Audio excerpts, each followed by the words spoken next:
سر غزالہ نورین سنو نیوز سے. سر آپ ہر پریس کانفرنس میں ذکر کرتے ہیں اور ہم جانتے ہیں کہ افواج پاکستان کی بہت قربانیاں ہیں, شہداء ہیں, ان کے اہل خانہ ہیں, اور یقیناً ہم سب کے لیے بہت قابل احترام بھی ہیں. ابھی آپ نے ذکر کیا کہ روزانہ کی بنیاد پر 130 سے زائد IBOs ہو رہے ہیں. ایک بہت بڑا فگر ہے, اور ہونا یہ چاہیے کہ اس کے بعد دہشت گردی کے واقعات میں کمی ہوتی, لیکن گراؤنڈ ریئلٹی اس کے برعکس نظر آ رہی ہے. ہم دیکھ رہے ہیں کہ دہشت گردی کے واقعات میں بھی اضافہ ہو رہا ہے روز بروز, اور ہم یہ بھی دیکھ رہے ہیں کہ شہداء کی تعداد میں بھی اضافہ ہو رہا ہے. تو کیا یہ آپریشنز مؤثر نہیں ہیں, یا اس کی کیا وجہ ہو سکتی ہے؟ اگر اس حوالے سے آپ کچھ بتانا چاہیں. شکریہ. دیکھیں, یہ جو انسداد دہشت گردی کے خلاف جو پاکستان کی جنگ ہے, یہ ایک منظور شدہ اور ایک مربوط حکمت عملی کے تحت لڑی جا رہی ہے. مختلف سیاسی جماعتوں, سٹیک ہولڈرز اور تمام حکومتوں نے یہ جو حکمت عملی ہے اس کو مرتب کیا. یہ national action plan, revise national action plan, اور اب عزم استحکام کے نام سے ایک ڈاکومنٹڈ شکل میں بھی موجود ہے. اس کے اندر جو کائنیٹک ایکشنز ہیں, جو فوج پاکستان کے اور قانون نافذ کرنے والوں اداروں کے کام ہیں, وہ بھی ایک مربوط حکمت عملی کے تحت کیے جاتے ہیں.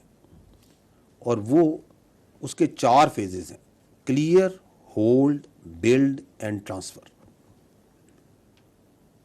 تو آپ کا جو سوال ہے کہ یہ کیوں دہشت گردی بڑھ رہی ہے, تو we'll have to then understand that what is going on. تو یہ جو افواج پاکستان کا قانون نافذ کرنے والوں نے 4 مرحلوں میں کام کرنا ہے, جو ایک مربوط حکمت عملی طے شدہ, اس پہ تمام سٹیک ہولڈرز کا ایگریمنٹ ہے, کلیئر, ہولڈ, بلڈ, ٹرانسفر.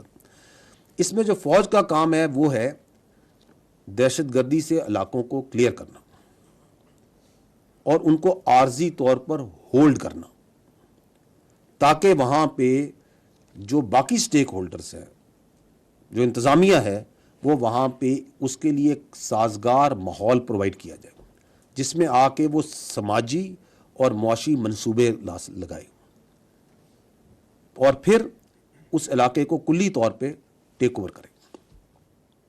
اس میں جو فوج ہے اور قانون نافذ کرنے والے ادارے ہیں, انٹیلیجنس ایجنسیز ہیں, انہوں نے یہ 2 دہائیوں سے زیادہ جو دہشت گردی کی جنگ لڑ رہی ہے, اس میں 46,000 مربع کلومیٹر سے زیادہ علاقہ ہے جس کو دہشت گردوں سے کلیئر کروا چکی ہے. 46,000 کلومیٹر سے زیادہ مربع کلومیٹر زیادہ علاقہ ہے, اس کو کلیئر کرا چکی ہے. And that is why we always say that there is no go area in Pakistan. یہاں کوئی ایسا علاقہ نہیں جہاں پہ عملاً دہشت گردوں کی اجارہ داری ہو. تو جو کلیئر اور ہولڈ کے فیزز ہیں وہ تو مکمل ہو چکے. اور یہ جو آپ آپریشن ذکر کرتی ہیں 130, یہ انٹیلیجنس بیسڈ چھوٹے بڑے آپریشن جو تمام قانون نافذ کرنے والے ادارے, اس میں پولیس بھی شامل ہیں اور اس کے اندر انٹیلیجنس ایجنسی بھی شامل ہیں, یہ کیے جاتے ہیں اسی کو مزید تقویت اور دوام دینے کے لیے. اب یہ جو بلڈ اور ٹرانسفر کا کام ہے, اس پہ تمام سٹیک ہولڈرز کا یہ بھی ایگریمنٹ ہے کہ اس کو مکمل ہونے کی ضرورت ہے. اور اس میں جو لیڈ ہے that is with the local government and the provincial governments, کیونکہ اس میں آ کے انہوں نے وہاں پہ صحت کے, تعلیم کے, روزگار کے, سوشل اکنامک پروجیکٹس لانے ہیں تاکہ عوام کو جو سا ہے ایک روزمرہ کی زندگی میں مصروف کیا جائے. اس میں بھی میں اپنی پچھلی پریس کانفرنس میں بھی شاید میں نے ذکر کیا تھا کہ جو پاکستان فوج ہے وہ بڑھ چڑھ کر اس میں لوکل گورنمنٹس کی, پروونشل کی, نیشنل لیول پہ اس کی اعانت کرتی ہے. اور ملٹیپل پروجیکٹس جو سے ہیں, تعلیم کے, صحت کے, روزگار کے, انفراسٹرکچر کے, وہاں پہ ان علاقوں میں KP کے اور بلوچستان میں پاک فوج کی جو یونٹس ہیں, فارمیشنز ہیں, وہ کرتی ہیں. ان کی ایک لمبی لسٹ ہے, وہ آپ لوگ سب آگاہ ہے اس سے اور عوام سے آگاہ ہے.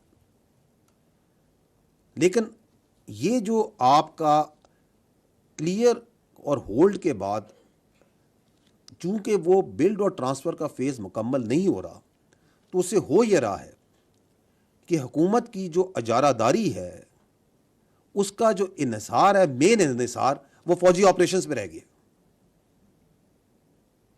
ان علاقوں میں حکومت کی اجارہ داری کا ذریعہ یہ فوجی آپریشنز نہیں ہو سکتے خالی. اور اس کی وجہ سے دوسرا یہ ہو رہا ہے کہ کئی علاقے ایسے ہیں جن کو ہم بار بار کلیئر کر رہے ہیں, حوالے کرتے ہیں انتظامیہ کے, دوبارہ جو سا چونکہ بلڈ اور ٹرانسفر فیز نہیں ہوتا, دوبارہ کلیئر کرنے پڑتے. اس کا ایک اور فال آؤٹ یہ ہو رہا ہے کہ آرمی کی جو پرلانگ ڈپلائمنٹ ہے, بیکاز بلڈ اور پھر جو انتظامیہ نے ٹرانسفر لینا ہے ان علاقوں میں, صوبائی حکومتوں نے اور جو وہاں کی انتظامیہ لوکل گورنمنٹس ہیں, دے شوڈ ٹیک اوور.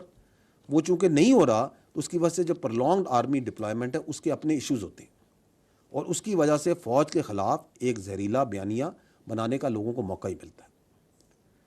تو this is one reason, but this is not the only reason. The other reason is کہ جو کہ ہمیں اعداد و شمار اور شواہد بتاتے ہیں وہ یہ ہے کہ اگست 2021 سے اس کے بعد سے جو فتنہ الخوارج ہے اور دہشت گرد ہیں, ان کی جو سہولت کاری ہے وہ بڑھ چکی ہے جب سے افغانستان میں تبدیلی آئی.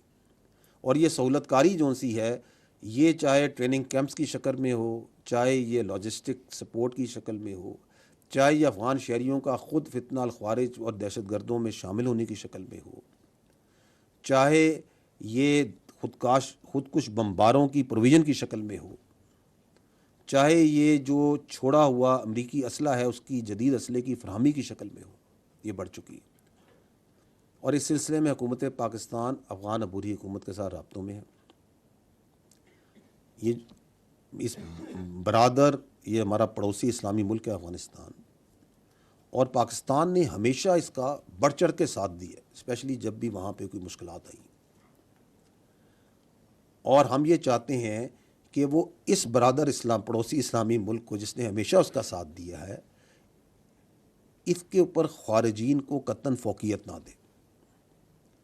اور یہ وہ خارجین جن کا نہ کوئی دین اسلام سے تعلق ہے, نہ ان کا کوئی انسانیت سے تعلق ہے, اور نہ ہی ان کا کوئی قبائلی اقدار اور رواج سے کوئی تعلق ہے. حکومت پاکستان اور افغانستان کے درمیان بہت سی چیزوں میں رابطے ہیں, اچھے تعلقات ہیں, بہت سے معاملات پہ بات چیت چلتی ہے. اور جو لوگ یہ سمجھتے ہیں کہ ان دو برادر پڑوسی اسلامی ممالک میں غلط فہمیاں پیدا کر کے رکھنے ڈال سکیں گے وہ, تو ان کو ہم صرف یہی کہیں گے کہ وہ خیالی دنیا میں رہتے ہیں.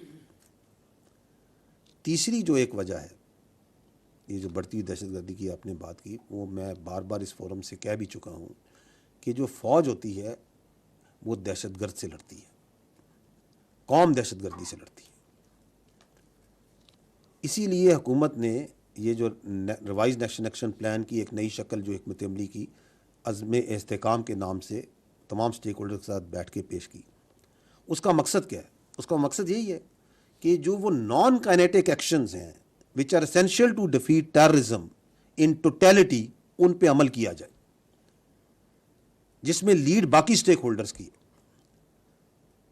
اگر ان میں سے 3 سب سے اہم جو ایکشنز ہیں وہ کیا ہیں, وہ ہے کہ پاکستان کے کرمنل جسٹس سسٹم کو مضبوط کیا جائے, ٹیرر کرائم نیکسس کو توڑا جائے, جو دہشت گرد ہیں اور جو کرمنل مافیاز کا آپس میں نیکسس بنا ہوا ہے اس کو توڑا جائے. اور تیسرا کہ پوری قوم یک زبان ہو کر دہشت گردی اور شدت پسندی کے خلاف ایک بیانیے پر کھڑی ہو. تو اس میں لیڈ جون سی ہے ان نان کائنیٹک ایکشنز میں بھی باقی سٹیک ہولڈرز کی اور سیاست کی ہے. ہم ان کی ہمیشہ کی طرح بھرپور آنت اور معاونت کرتے رہیں گے. تو ان نٹشل جو آپ نے بات کی, اور بالکل آپ کا جنون سوال ہے کہ اتنے آپریشنز ہو رہے ہیں, کیوں ہو رہے ہیں, تو میں آپ کو یہ بتانا چاہ رہا ہوں کہ اٹ از بیکاز کہ کلیئر اینڈ ہولڈ مکمل ہو چکا ہے, بلڈ اینڈ ٹرانسفر کا انتظار ہے اور بڑے عرصے سے انتظار ہے. کراس بارڈر فیسیلیٹیشن ایک پرابلم ہے جس کو ایڈریس کیا جا رہا ہے اور جس کے لیے بہت سی بات چیت کی جا رہی ہے اور ایکشنز لیے جا رہے ہیں. اینڈ تھرڈلی یہ نان کائنیٹک ایکشنز جو ہیں which are part of national action plan, revised national action plan, عزم استحکام, in which the lead is with the non-kinetic partners of this campaign, یہ جو انسداد دہشت گردی کی ہے, this must be done. So that is what is the reason.